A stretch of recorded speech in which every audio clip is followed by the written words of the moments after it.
Hi, Sunday special பாருங்கள். வில்லேஜில் பூந்தோட்டத்துக்குள்ளே சூப்பராக பிரியாணி செய்யலாம் வாங்க.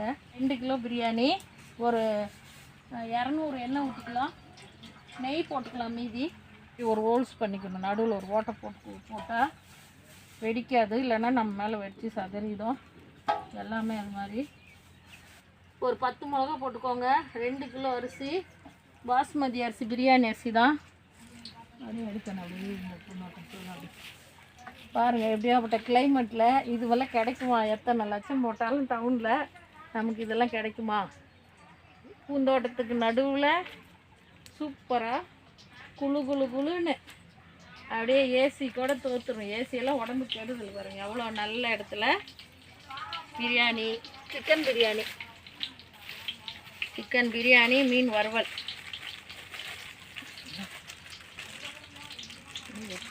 அப்படியே கட் பண்ணி இது வரைக்கும் வந்துடும். கட் பண்ணிட்டு பண்ணல தானே. பாருங்கள், பிரியாணி இலை ஒரு 5 இலை போட்டுக்கோங்க. 2 கிலோ நல்ல வாசனையாக இருக்கும். 5-6 இலை போட்டுக்கோங்க. இது என்ன மொக்கு? மராட்டி மொக்கு. இது ரோஸ் இருக்குது, அதுவும் போடுறாங்க. ரோஸு பூ இதழ் காஞ்சது, ஒரே ஒரு ரோஸு இதழ் காஞ்சது. மராட்டி மொக்கு. இன்னொன்று ஏதோ சொல்லுவாங்க சொன்ன என்ன பூ? மராட்டி மொக்கு. பட்டை ஒரு பெரிய பட்டை, ஒரு 2 பட்டை போட்டுக்கோங்க. இது பேர் தெரியலையே. இது பாருங்க, இதெல்லாம் உடச்சி போடணும், அப்படியே போட்டுறாதீங்க. அது பேர் தெரியல எனக்கு. நான் எல்லாம் போட்டு மசாலா அரைச்சி வச்சுட்டேன், அதனால் நான் அதே ஒரு ஸ்பூன் போட்டுக்குவேன். இதை உங்களால் உடைக்க முடிஞ்சால் உடைங்க, இல்லைன்னா கல்லில் லேசாக தட்டிடுவேன். ஒரு 1/2 கிலோ, கொஞ்சம் கம்மி, 2 கிலோ பிரியாணி. நல்லா இப்படி நீளமாக சனமாக அரைஞ்சிக்கணும். இதில் கொட்டிக்கலாம். பாருங்கள், ஒரே கொஞ்சம் நேரத்தில் பிரியாணி ரெடி ஆகிடும். அடுப்பு இல்லைங்களா, நல்ல ஜில்லுன்னு காற்று, சூப்பராக எல்லாம் வதங்கட்டும். நல்லா வதங்கின பின்னாடி இஞ்சி பூண்டு போட்டுக்கலாம். நல்லா வெங்காயம் வதங்கணும். அடுப்பு நல்லா எரியுது பாருங்கள். விறகு எப்படி பரணை போட்டு வச்சுருக்காங்கன்னு, அது விறகு காமிக்கணும். நான் இப்போ கிளச்சிட்டேன். மழை இவ்வளோ மழைக்கு ஒரு விறகு கூட நலையில. விறகு மட்டை எல்லாம் நல்லா இது போட்டு வச்சுருக்காங்க. இப்போ நான் விறகு எடுத்தேன், எல்லாம் அந்தாண்டு போய் சாஞ்சிருச்சு. எல்லாம் காய வச்சு வச்சுருக்காங்க பாருங்கள். அதில் தான் இப்போ எடுத்தோம். நம்ம எண்ணெய் ஊற்றி நம்ம பச்சை மிளகா போடுறதுக்கு முன்னே கல்லுப்பு போட்டுக்கணும். 1 கிலோவுக்கு 1 கை இப்படி மூடி. பாருங்க, பாப்பா எடுத்துகிட்டு வரேன் பேத்தி. இவங்களுக்காக தான் செய்யுது, எல்லாமே வேலை செய்கிறாங்க. அதனால சரி, பிள்ளைங்க லீவில் ஒருக்குள்ளே செஞ்சு கொடுக்கலாம், செஞ்சு கொடுத்துட்டு போகலாம். பாருங்கள், 1 கை உப்பு, 1 கிலோவுக்கு 1 கை, 1 கிலோவுக்கு 2 கிலோவுக்கு 2 கை உப்பு போடுங்க. கரெக்டாக இருக்கும். கறியோடு சேர்த்து.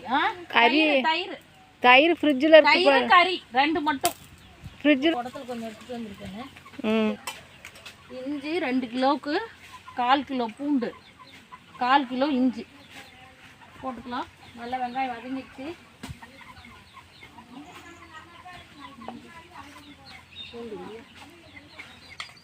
இஞ்சி 1/4 கிலோ, பூண்டு 1/4 கிலோ, 2 கறி, 2 கிலோ அரிசி.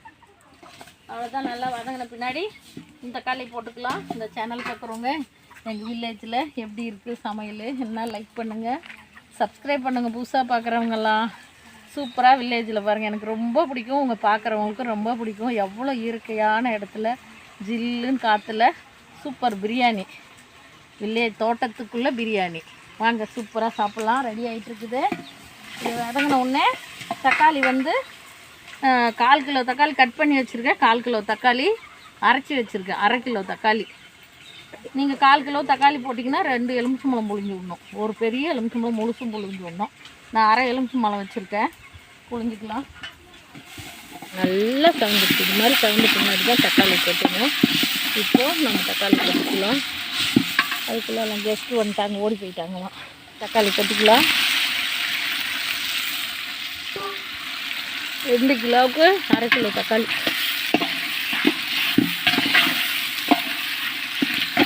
அதனால் பாருங்கள், நல்லா சவுண்டு, நல்லா விறகு அடுப்பு, நல்ல ஜில்லுன்னு எல்லாம் வருங்க எப்படியாப்பட்ட ஏரியா அப்படியே மலை சுற்றி வீட்டை சுற்றி மலை தான். இந்த தோட்டத்தை சுற்றி மலைக்கு நடுவில் தான் இங்கே இருக்காங்க. தூரமாக இருக்காங்க, பயப்படாதீங்க. திருவண்ணாமலை மாதிரி ஏதாவது விழுந்துருங்க, அதெல்லாம் வந்து தூரமாக இருக்காங்க. மலை பாருங்கள் அங்கே இருக்குது, வீடு இங்கே இருக்குது.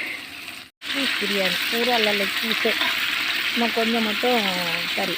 பூரா லெக் பீஸ் ஒரு 10 piece leg piece biryani.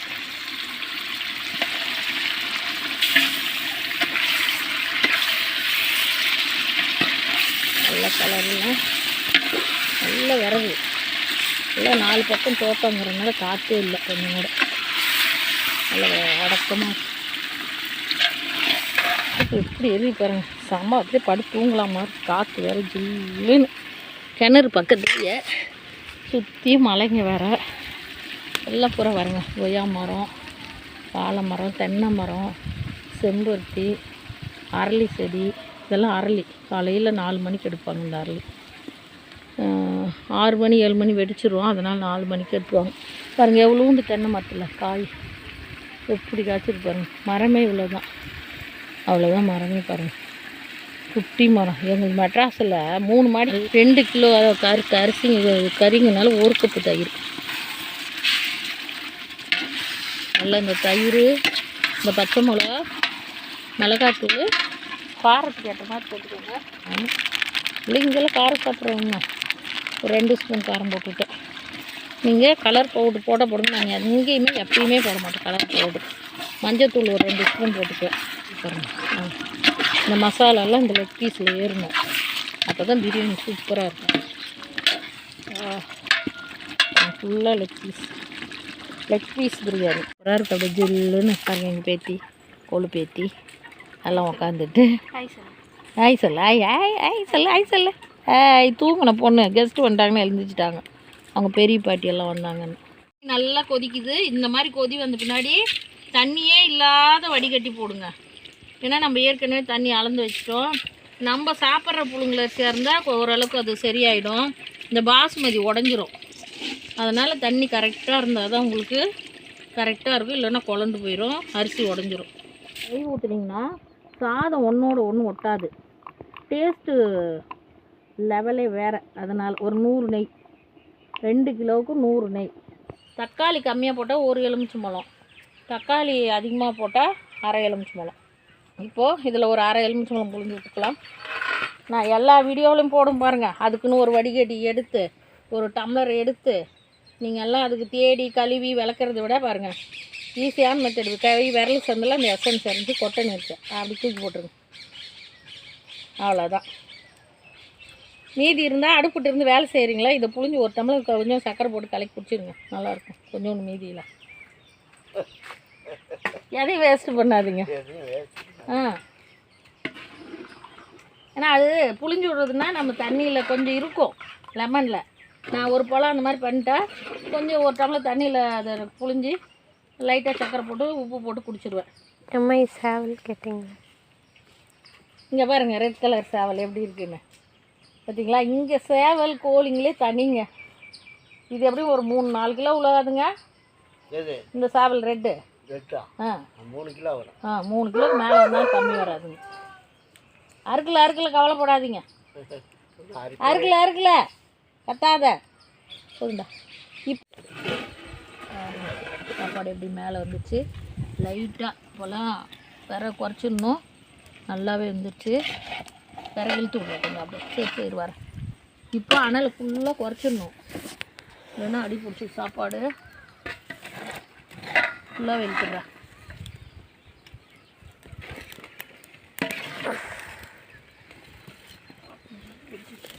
Leg piece தான் ஃபுல்லாக. Leg piece biryani. இப்போ இதில் தம்மு போட்டுடலாம். ஃபுல்லாக நேர்பள்ளி போட்டுடலாம். இருடா நேர்பள்ளி போட்டுருங்க ஐயா. அப்படின்னா 2 கட்டி விழுவும். இருக்கு நல்ல பொரி எல்லாமே விறகு.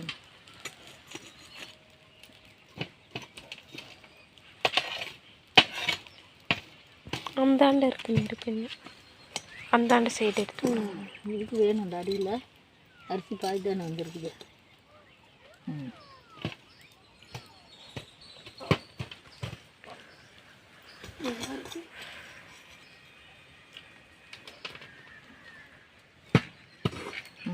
தம்மு போட்டாச்சு.